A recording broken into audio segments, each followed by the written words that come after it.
Hi everybody, G4GHB, and I'm just going to show you a short video of the Homebrew Rig.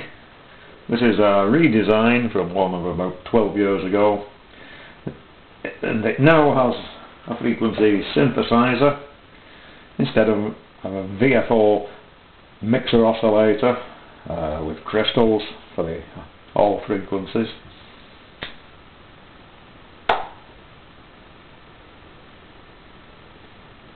Okay, switch on to receive. This is on 40 meters. Let me just move in a bit.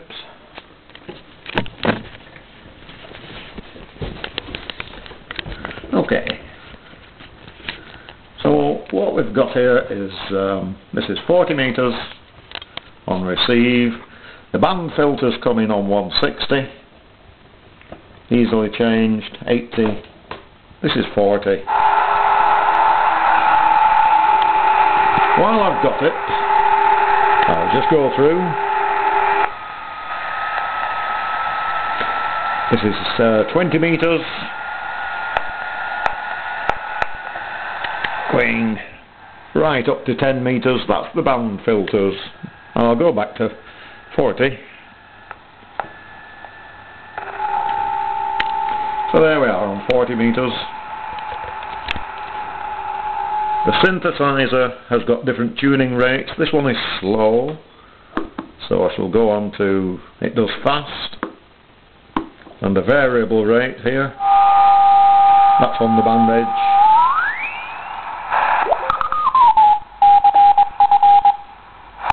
I also fitted a CW filter. I mainly work CW.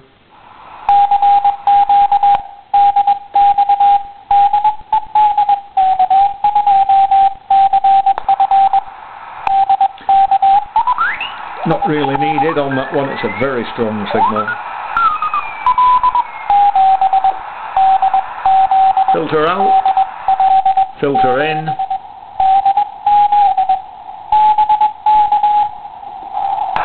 Filter out.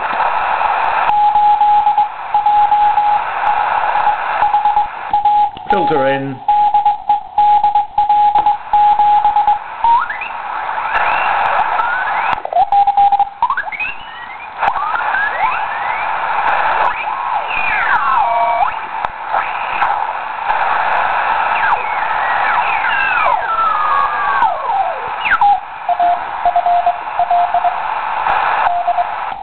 Filter in.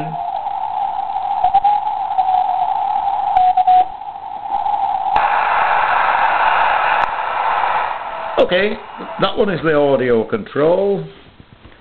So let me just run through. That's the CW filter.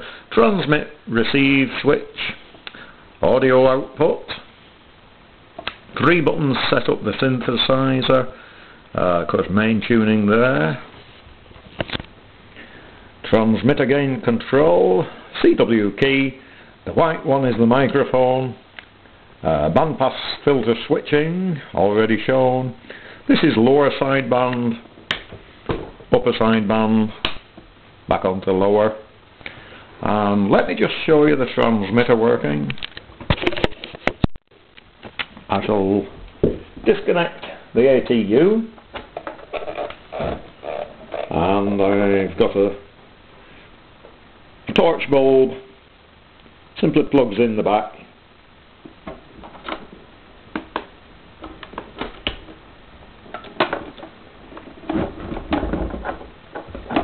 So that's the dummy load.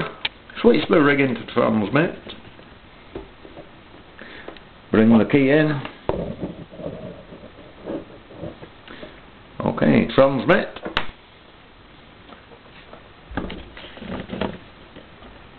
Press the key, turning up the gain, going from about 300 milliwatts up to 4, and of course nothing's happening. Let me just fiddle at the back here. There we go. Bad connection there somewhere. There we are. Okay, 4 watts down to about 300 milliwatts. That's the transmitter. Falls off a bit at 24, and by the time I get to 28, running about 2 watts up there, still a very useful amount of power. So let me just switch off and take the top cover off. I've already taken out the screws here for this, and we'll take a look inside.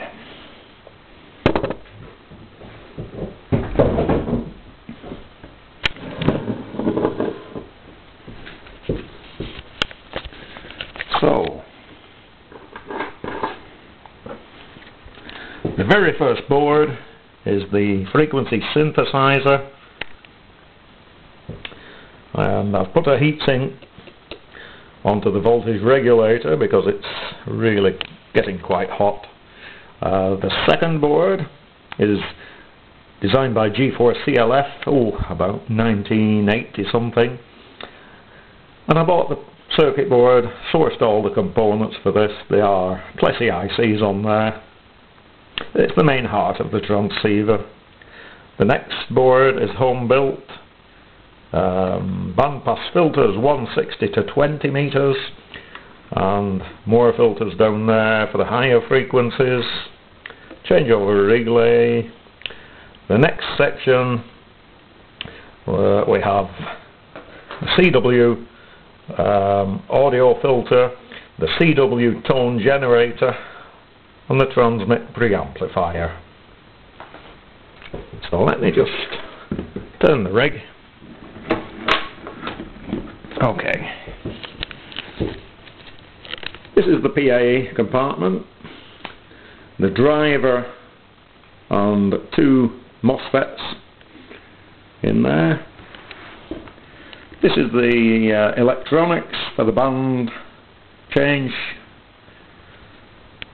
switching. Nothing critical about this, it's simply strip board, just DC switching. So that's the rig, and the one thing that I haven't got in the rig itself, I simply plug in at the back, and this is the low pass filters. They all go into a little box like this, and depending which band I use, I just plug in the correct filter. These will have a BNC socket on the ends. Simply plug into the back of the transceiver and then into the ATU. So that's the rig, and let me just put the key in front. Okay, to give some idea of size. On the original rig, here's a picture with the key from about there to there, so it would be about this kind of size. But the speaker was built in this one, and that's the size of this rig, and it has an external speaker and power supply, although the rig could still be this size. If I go portable or mobile, I could take out this, plug headphones in, and just use the rig off the 12 volt supply. So there it is, QRP, home built, all HF bands, 160 through to 10 meters, maximum of 10 watts. Thanks for watching the video. This is Bill, G4GHB, saying thanks very much for watching, and 73s.